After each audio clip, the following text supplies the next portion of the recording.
ಮೈಸೂರಲ್ಲಿ ಚಾಮುಂಡೇಶ್ವರಿ ಇದರಲ್ಲಿ 110 ಮನೆ ಕೊಟ್ಟಿದ್ದಾರೆ. ಸ್ಪಷ್ಟವಾಗಿ ಹೇಳಿದ್ದಾರೆ, ಬಹಳ ಸ್ಪಷ್ಟವಾಗಿ ಹೇಳಿದ್ದಾರೆ. ಯಾರು ಸ್ಪಷ್ಟವಾಗಿ ಹೇಳಿದ್ದಾರೆ? ಒಂದು ವೇಳೆ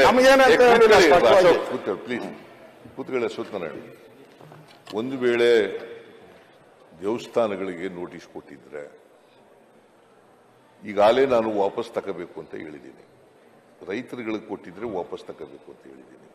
ಇನ್ನೂ ತಗೊಳ್ಳದೆ ಹೋದರೆ ತಗೊಳ್ತೀವಿ. ನಂಬರ್ 1.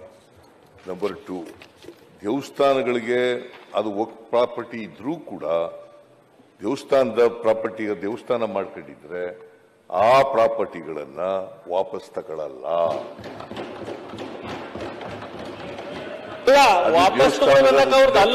ಹೋಗಲ್ಲ. I am making it very very clear. ಕಿತ್ಕೊಳ್ಳಕ್ ಹೋಗಲ್ಲ.